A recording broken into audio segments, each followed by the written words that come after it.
Oh, he stinks. Oh my God. He reeks. He reeks. I love you so much. It's okay. You smell You're a really good bad. boy.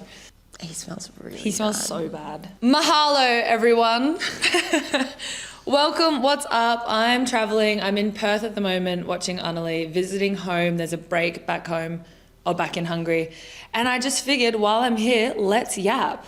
I'm here with Anneli Maley, basketballer extraordinaire, Olympian, 3x3, amazing lady, skincare, healthcare professional, and oh yeah, my partner. So much fun. Hey babe, how are ya? Boys. Boys. I also only call her babe to everyone, but whenever we're on the basketball court, I call her Maley or Anneli. It's like strictly professional. Only babe. Strictly professional. Some of my teammates, most of my European teammates don't actually know her by her first name because I only refer to her as babe. Yeah. Gone for a beach theme here also. So do you like our matching necklaces? Shout out Taisley. Amazing. We can finally match. Tink, ting, ting. Oh, so funny. Okay, so this week I've been here to watch you play, and I've loved being here. How have you liked having me? Please tell me it was good. No, it was good. I have been struggling with my anxiety lately. I've been a very anxious girl, and to have you here for the first 2 games of the season has definitely helped with my mental load of things. Yeah. So, yeah, it's been really nice to have you here. I also haven't seen you in 3 months. Yeah, I know. It's like with the amount of the off season that we've had together, it's like definitely feels like only 1 month away is like forever. So it's been a lot.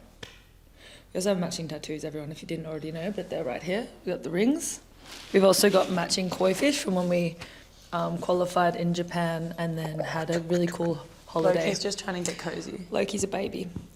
We're going to do this fast because Marena Whittle is quite forgetful, and accidentally we did a whole recording of this beforehand and I forgot to plug the microphones in. So how great is that? I love it. I like to talk about the awkward shit that we deal with every day, and just forgetfulness is just the most frustrating thing ever. ADHD. How does that work for you in the sports world? Because even forgetfulness, it's I'll be walking out the door ready to go and then I'll forget my keys or my phone's inside or something, and it leads me to take an extra 5 minutes to leave, and then by the time I get there it's been 10 more minutes and I'm you guys don't understand. I was on time until I just forgot something. Yeah, I'm in the process of being diagnosed with ADHD, so it is, I feel I have to operate very strictly off the schedule, and my routine is super important to me. So if my morning routine gets thrown off, there is a 150% chance I'm going to forget my shoes walking out of the door. So everything has to be in super order. super organized, super helpful. So I'm very type A, which doesn't really compute for a lot of people. If I say I have ADHD, people think that I'm very unorganized. I'm super organized, very clean. Because it gives us gives me structure. Yeah. I need that. I need everything to be exactly how it is. And the moment it's not, I will be late to everything. I forget my own head and I never know what's going on. So it is because it is. And you are because I am. You are. Yeah. Last week I talked about being a master of communication, which obviously not really a master, but I talked about communicating, and you came to visit me last year in Spain, and I'm obviously here in Perth, and it's been a really awesome experience, feeling super welcomed by everyone, and I feel you also felt welcomed in Spain, maybe. I don't know. I think that besides from the language barrier, I felt very included. I was down on court, met your whole team, everyone introduced themselves. I was able to come and watch practice, but it was more just the staff and the coaches, even though they didn't really understand what I was saying or I didn't really understand what they were saying, they still made an effort to say hi. And that makes me feel not awkward sitting in the stands, you know? Yeah. Do you feel being able to communicate even against even through language barriers is super important?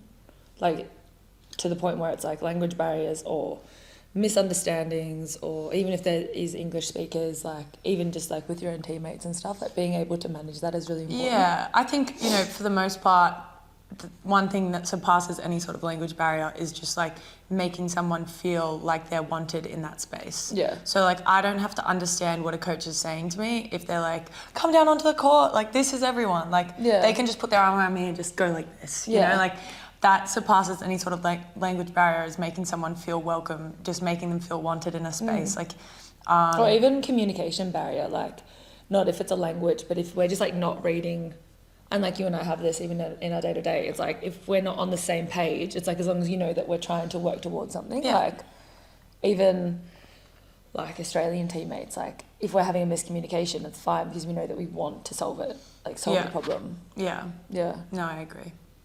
I feel like Spain was really fun for you. I loved Spain. I also, it was interesting because in the middle of me visiting you, you went away for a road trip, so you were still in season. So I was able to do like, you know, a solo Madrid trip in the middle of me visiting you. So cool. Which was awesome, but also sad, but awesome. Yeah. I haven't had to do a solo road trip whilst I've been here. I was really lucky to be able to watch Anneli's first game and second game because they were both at home against Southside, blowout by 15 points, and Townsville last night, which was a really, really good game. Like basketball has been really good basketball this week. Moving on, when it comes to communication, I lost track. This is like the ADHD thing. I just like always lose track of where I was headed. You wanted to talk about feeling welcome in teams, yeah. right? Yeah. So on to the next. Feeling welcomed here, and like being in Perth, and the team has been very welcoming and the people have been really helpful and nice and stuff. I've really, really enjoyed my time here. Shout out Perth Lynx. Have you ever had an experience where it's just like you haven't felt super wanted or super welcome? Yes. And have you guys ever had an experience where you haven't felt super wanted or welcome? Because I'd love to hear and talk about it. Or I would just love to be here and support you guys. It happens to all of us. Honestly, I think it's more rare to find a situation that you are welcome and wanted in. Really? In my opinion. I'm very lucky where I am now. I feel very like safe and supported here at Perth. But I've definitely had my time in previous teams where it hasn't been the case. Yeah. I know you have had a situation. Yeah, definitely. I think, yes, I did have one particular situation that had to do with like my sexuality as well. Do you find that it's like more welcoming or not wanted through, I know we've talked about your mental health and like your diagnosis and stuff that's upcoming, but like do you find that it's more about that or about your personality or about sexuality or all this stuff? I've never had an uncomfortable moment with my sexuality in a team. Okay. I think that I've been in that space, been very accepted, and basketball for the most part is accepting in that way. Yeah. Sometimes not outwardly spoken, but teammates, just like everyone. Yeah, everyone kind of gets around each other. And sometimes teammates just get around each other.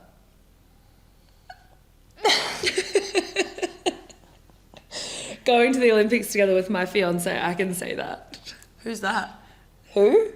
Are you? Never met you. I actually don't know. I don't know this one. Where am I right now? Hawaii? Yeah. Hawaii? What about you? Yeah, no, that's a good segue that we hadn't planned, obviously, because this is not our second time. Yeah, I have had some uncomfortable experiences, only one or two in my life, as a professional athlete, where it's not necessarily about like my personality, but about my sexuality. And I feel like there was this one instance with the team where we were having like a team get-together, team night, like celebrating like a road trip. And it was a fun time, like everyone was making some jokes and like we were making some queer jokes about frankly just like being queer people. And it wasn't like anything sexual, it wasn't anything on the nose. It was just like a very safe time. And like some of the straight girls were like, oh yeah, talking about their partner, their male partners, and like even those comments were like not necessarily locker room talk, but it was like safe and funny and like, yeah, it was a bit silly because we were talking about willies and stuff. I know, it was really, really fun, right? But if we're talking about that and it's safe and everyone's having a giggle, then what followed was like we were strictly using the words like lesbian and straight. Like that was the only thing that we were talking about when it came to the context of the content. Loki just lost a whisker. Oh my baby! I'm so sorry. Are they not supposed to lose whiskers? I don't know. I feel like they're not. Like that's really bad. He's dead. No, God, no, horrible. That's so weird. Sorry, baby. I've never seen him lose a whisker before. No, it fell off. Oh damn. It's on you. Yeah, it's gone. Damn. Gone forever. Oh my See ya. baby. Sorry, So continue. sorry. I didn't mean to interrupt you, but like that was a bit wet, random. No, super wet. What random. are we? What are we? A power we. A power we. A power we. Nah, it was like the queer girls, because there's a team of us, right? And like there's quite a few queer girls on the team, and there was like quite a few straight girls on the team. And when the straight people were talking about their experience, it was fine. And apparently, when we were talking about queer stuff, it was problematic because we were sat down the next day afterwards by people who were there and involved in the conversation, and they sat down and said, you talking about queer stuff is actually grooming the players, and you're trying to groom the players. And I sat there, and initially I was like, oh, fuck, I'm so sorry. And then I sat there and I was like, actually, talking about our sexuality that isn't straight is not grooming. No. And like I called Anneli straight away once I had this realization, because like I'm very accountable, I like to say, and like I'm very honest. So if I'm making someone feel bad, I'm like, yeah, shit, so sorry. But I called you and I was like, hey, what are your thoughts about this? Because I don't think that we were doing anything wrong, especially when the straight girls were talking about their straight experiences and their straight relationships. And it was pretty much like down the line, like the ratio was like 1-to-1 almost, if not 2-to-1. 2 straight girls to 1 gay girl. 3x3. 4-to-1. Anyway, and I just like recall sitting there and like being told that I'm grooming someone because I'm just talking about my sexuality, having a partner, and everyone at the table had a partner. And like, I don't know, I hope this doesn't get misconstrued, because it wasn't like anyone was saying anything inappropriate. It was like, I'm gay. It was just conversation. You're straight. Yeah. I'm gay, you're straight. That was literally it. Yeah. So like pretty much And it sucks. what we're trying to say is like, I really got caught up talking about it, but what really sucks about it is like, I struggle, and this is why I went back to school to study to go into law, is because I really struggle when there's no equality. And this is why I'm so loud as a queer advocate, or an advocate for the queer community. Like, who you love doesn't matter as long as you're okay and you're safe and it's consensual and all that good stuff. But I just refuse to be sat there and told that just because I'm talking about something that isn't straight, it's therefore the worst thing ever. Yeah. And that's where I had a problem. Yeah. And it seemed like everyone who was there did have a problem, because the gay girls on the team then had a meeting with the coach and the GM and sat down and were like, look, we actually feel like this is super inappropriate. And I followed up with the players, and I followed up with the straight girls, and straight girls, gay girls. But I followed up with them and I was like, did I make you feel uncomfortable? Because if so, I'm so incredibly sorry. I did not intend for that. Please tell me your thoughts. And they were all like, actually, no, we were having a laugh with you. Yeah. And then, the whole thing was quite frustrating. So feeling welcome and wanted, I think, is like really important. I hope that didn't get off track. If you don't like it, just delete it, or just don't listen anymore. Sorry. And being a master at communication, which is where this all started, and also, sorry. Ooh! I burped. Yeah, and like now moving into like feeling comfortable and welcome and wanted. Do you mind if we talk a little bit about your queer experience? First off. My queer experience? Your queer experience? My queer experience? Apparently my queer experience. So I knew I was gay. Well, I knew I was queer. Sorry. End of sentence. I knew I was gay. I knew I was queer since I was like 9. I kissed my friend in the back of her mum's car when she was babysitting us in school holidays. Then I kissed the mum, it was sick. Yeah. No, we watched a movie. Problematic. We watched like a movie, and there was like 2 girls kissing in the movie, and we were like, we should try that. Then we did. And like, because like, and throughout high school and like all of that, because I presented very straight and I was with a lot of men and a lot of guys, no one ever questioned my sexuality. They always just assumed straight because I was quite active with guys. So I was able to like Wait, so you kissed your girls? kiss my friends. Man, okay, so And we disguised it as practice. This is such bullcrap. Like in year 7 and 8, we were practicing on each other, so when we kissed the guys, we were good at it. I wish I had this in my life, because I was always the one on the outside, like hearing about the hot girls. I was pretty, I was cool, I was an athlete, but I think everyone must have known that I was kind of queer, because I was just sitting in the outskirts and I was like, Do you guys want to kiss? No, I could never build up to, I could never imagine actually just asking that and like trying to experiment like that. Because it was so serious. For me, I was it. I always practiced with my friends. I wish I had that luxury growing up. But yeah, no, I'm just because I was I think it was just because everyone assumed straight. You know, it's like innocent until proven guilty. It was like straight until proven queer. Straight until you tell me that you're not. And then even then, I'm still going to assume that you're probably straight. And then my coming out story was like, ooh, coming out. So I'm coming out. Super easy. You're the voice trying to understand. I want to be on The Voice. I started dating a teammate. And then I had a girlfriend. Whoa. And so I was your teammate a girl? Teammate was a girl.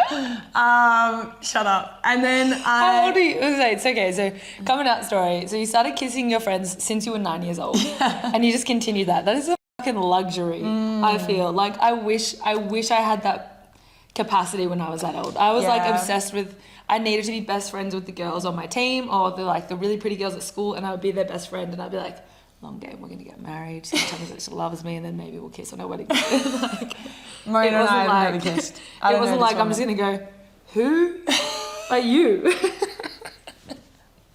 I just couldn't imagine that. So from you were 9, and then when did you come out to like the public or your family? Or? 18. And not really public because my partner wasn't super open out there. Wasn't out. She wasn't out there. She wasn't out. She was in here. She wasn't out. But I told my family, I called my dad and I said, hey, I have a girlfriend. And he goes, about time. And I was like, what do you mean, what do you mean, Paulie? Well, and I was so shocked because I was like kind of scared to tell him. And then he was like, yeah, I mean, we figured this would happen at some point. I was like, right. Why? And he's like, Anneli, when you were 12, when we were talking about dream cars, you said you wanted a grey Toyota Hilux. Suzuki or a Hilux. That's crazy. Toyota Camry, hello. So they always knew that you were kind of a little... Yeah. Not down the straight and narrow. Straight and narrow. Curvy. Straight and narrow. Sweet and wheel. Yeah. Yeah. How did your family take it? So that was your dad? Yeah. Like, because I came out when I was... I think everyone knew that I was queer, as we've established. And to anyone that doesn't know, I think that sexuality is super fluid. And for a while, I had an issue with like the LGBTQIA+ letters. So I was like, well, if you say that you're lesbian, like later on in the day, you could be bi. Like people could get stuck and then think that they can only be that one thing. That's why I like the word queer. Yeah, I feel like it's all encompassing. But at the same time, growing up and maturing was realizing that like maybe to help people identify themselves would be like, oh my God, I have a crush on someone and it's a girl, but I also like boys. Well, then you're bisexual. Yeah. And it's like, oh, okay, that's what I am, not like this vague, oh, sexuality is scary. So I think that... More panic, less disco. Yeah. And more disco, less Panic. Absolutely. Mm-hmm. So yeah, so I think that sexuality is super fluid. So I think I would support everyone like experiencing and exploring it to the fullest, consensually, safely, and yeah, just safely in general.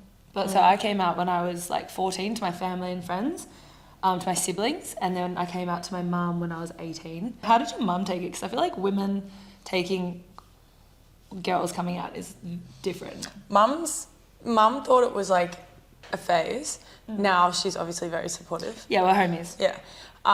We're actually, I know this girl, we're actually engaged. Shut up. But Mum's biggest thing was like, well, how are you going to have babies? And I was like... Mum said the same. Mum said something super It's always about reproducing.